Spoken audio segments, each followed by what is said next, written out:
नमस्कार। आज का दिन आपका सबके लिए शुभ हो, मंगलमय हो। 2014 में जिस वक्त इस मोदी गवर्नमेंट को देश की सत्ता सौंपी गई थी, उस वक्त देश इकोनॉमी की हालत बहुत बेहतर थी। उस वक्त मुल्क में माहौल भी बड़ा सौहार्दपूर्ण था, ठीक ठाक था। जैसे जैसे वक्त गुजरता गया, जैसे जैसे यह सरकार अपने पैर पक्के करती गई, तो इस सरकार ने अपना वो हिडन एजेंडा लागू करना शुरू कर दी। तो आए ही इस करके थे, हिंदुत्व का और मोटिव लेकर के हिंदुत्व चालू करना है। और इस हेस्ट में कि हम लोगों की निगाह में हीरो बन जाए, सरकार ने धारा 370 हटाई कश्मीर से। इससे इनको कुछ बेनिफिट जरूर मिला होगा, पॉलिटिकल बेनिफिट, शायद एक दो इलेक्शन जीत गए होंगे, स्टेट्स के इलेक्शन, परंतु इसका लॉस बहुत ज्यादा हुआ है। हमें दिखता नहीं है, आम आदमी को नहीं दिखता, परंतु फॉरेनर्स को दिखता है। उनकी निगाह में हमारी गिरावट अब साबित हो रही है। United states commission on international religious freedom, लंबा नाम है। यूनाइटेड स्टेट्स ने एक कमीशन बनाया हुआ जो कि निगाह रखता है कि जो इंटरनेशनल बाकी कंट्रीज जो है उनमें सिटीजनशिप के लाज कैसे हैं और धर्म के संबंध में लाज कैसे। उनकी रिपोर्ट ये कहती है कि धारा 370 हटने के बाद, एनआरसी असम में लागू करने के बाद, सीएए सिटीजन अमेंडमेंट एक्ट को लागू करने के बाद एक चीज बिल्कुल स्पष्ट हो गई है कि इस सरकार में एक खास तबके को टारगेट किया जा रहा है। यह उनकी रिपोर्ट कहती है। इकोनॉमिस्ट इंटेलिजेंस यूनिट यूके का है। तो इन्होंने एक रिपोर्ट अभी शाया की है,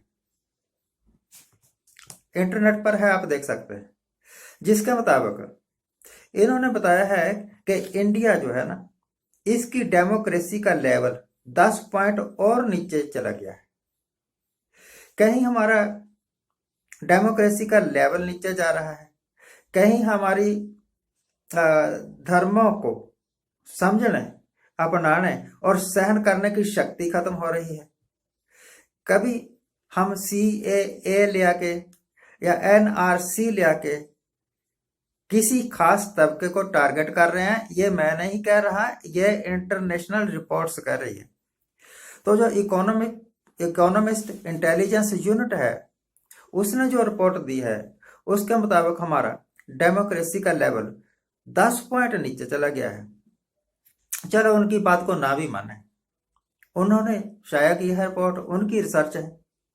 United states commission on international religious freedom, हम इसकी रिपोर्ट को भी ना माने, तब भी आपको एक बात तो माननी ही पड़ेगी कि गाय का नाम लेके, गौ मांस का नाम लेके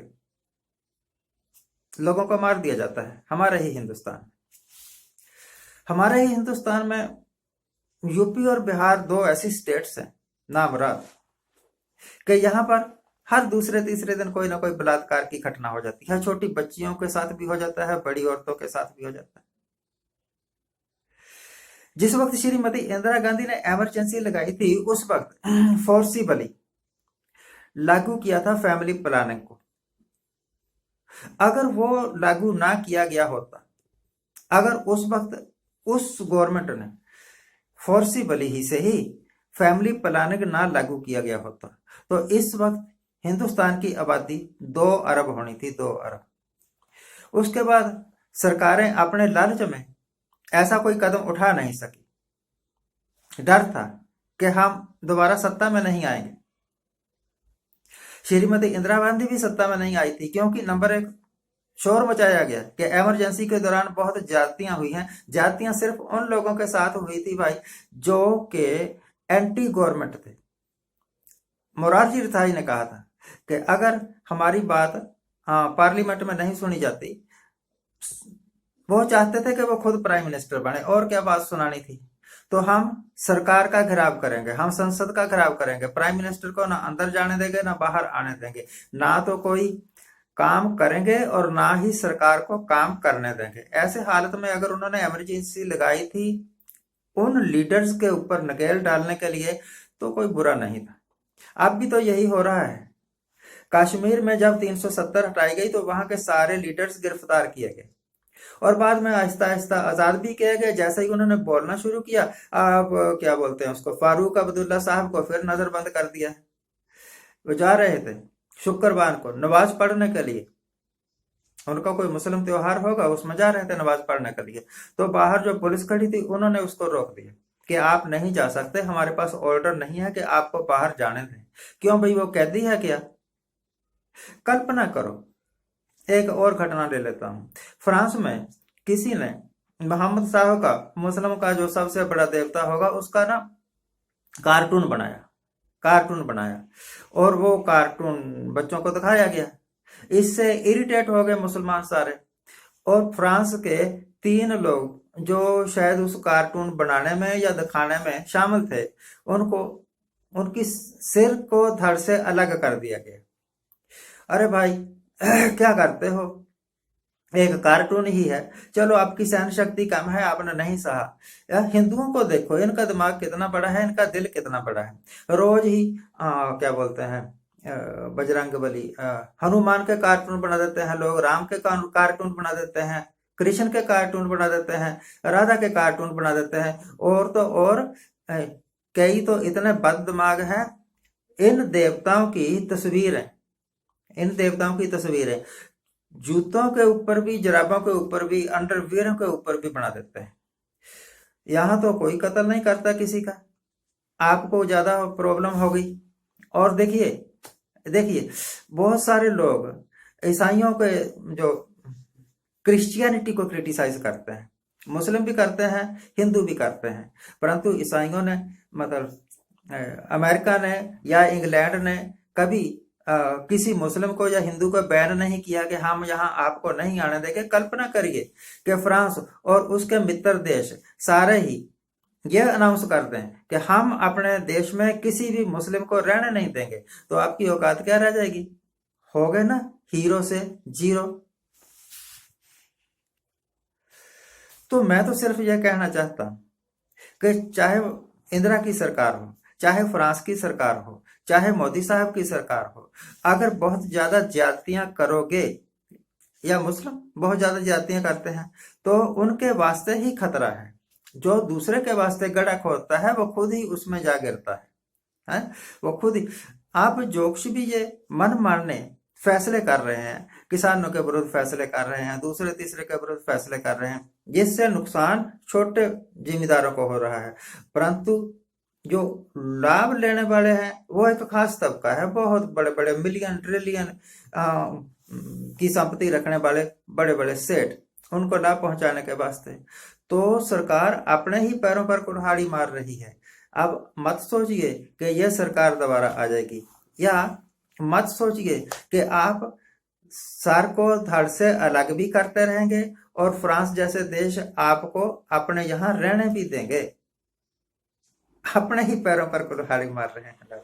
आज के लिए इतना ही, आज के लिए इतना ही। मैं तो सिर्फ ये कहना चाहता हूं कि अपने मुंह मियाँ मिट्ठू जितना मर्जी बनते रहे हम, अपनी पीठ अपने आप जितनी मर्जी थपथपाते रहे हम, इंटरनेशनल अरीना में विदेशी लोगों की, विदेशी सरकारों की निगाह में हमारी डेमोक्रेसी, हमारी सर्वेनिटी खतरे में है।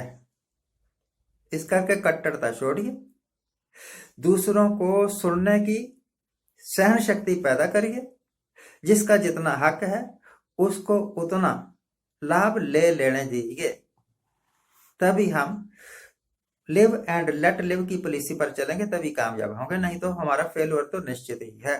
Thank you very much for watching, thank you very much. एक छोटी सी वीडियो इसके साथ अटैच है, उसको जरूर देखिएगा। Thank you very much. ये इस वक्त बड़ा इंपॉर्टेंट इशू ये है कि हम जंगल के कानून में रहना चाहते हैं या हम इंसानियत के हकूक में रहना चाहते हैं। आप इंसान और मजहब दोनों मिलकर ये यानी कानून बनता है, और यूनाइटेड नेशन हो, दुनिया में अमेरिका हो, कनाडा, ऑस्ट्रेलिया, दुनिया का कई लॉ भी जो है वो बच्चों को इजाजत नहीं देता। ये जानवर के बच्चे नहीं है कि उनको मतलब है कि आप जानवर छोड़ देगा बच्चों को। जानवर भी नहीं छोड़ता अपने छोटे बच्चों को अपने साथ, जब तक उसे परवान यानी चढ़ने की यानी परवाज चढ़ने यानी उड़ने की उसको नहीं, वो नहीं छोड़ता। तो लेकिन ये कहना कि 13 साल की बच्ची को यानी हक हासिल है, यानी एक नाबालिग बच्ची को क्या हक हासिल है, तो ठीक है फिर छोड़ दीजिए इन बच्चों को जो यानी आप कहते हैं कि ये चाइल्ड लेबर चाइल्ड और फलाने, ये क्यों कानून बनाए जा रहे हैं। बिल्कुल हम इजाजत यानी कानून साजी की इजाजत दुनिया में कोई भी नहीं दे सकता, कोई इंसान नहीं दे सकता। ये जानवर अगर कोई दे सकता है तो वो शायद हो सकता है जंगल का कानून, लेकिन अगर दुनिया में रहना है तो आपको यानी बाय लॉ यानी यूनाइटेड नेशन की जो कानून साजी है उसे भी मानना पड़ेगा, अपने आइन को भी मानना पड़ेगा, अपने दुनिया के आइन को। अमेरिका में भी कोई परमिशन नहीं है, वो यहां तक वो सिगरेट की डिब्बियां नहीं ले सकता कोई 13 साल का बच्चा, इजाजत। मजहब तो बहुत दूर की बात है। इसलिए ऐसी हरकतें और ऐसी बातें ना करें कि जिससे यानी इंसानियत की तौहीन हो और जिल्लत आपके सेरे में आए। मैं इसके साथ ही उन्हें यही कहूंगा कि वो अपनी राह रास्त पर रहें। 13 साल की बच्ची की शादी के इशू को बजाय इसके ये यानी अपनी सोचे कि आपकी 13 साल की बच्ची जो है वो आपके घर से निकलेगी, आप इजाजत देंगे? सवाल ही नहीं पैदा होता। ये जो कह रहे हैं पहले वो अपनी बच्ची को सामने रख कर यानी सोचे कि वो ये नहीं कि मजहब की बात ही नहीं है, बात एक नाबालिग बच्ची यानी आप मेडिकली डॉक्टरों से पूछे कि क्या वो ब्रेन ज़हनी तौर पर उसे आप इजाजत दे सकते हैं डॉक्टर कि ये मतलब इंडिपेंडेंट है। इंडिपेंडेंट उसी वक्त 18 साल का एक दुनिया की वर्ल्ड की जूरी ने बैठकर फैसला किया है। इस पर अमल करना होगा, हर कीमत पर पाकिस्तान को अमल करना होगा, वरना दुनिया इंटरनेशनल कोर्ट में आपको ले जाएगी और जिल्लत हमारी वो फितर में शामिल हो जाएगा।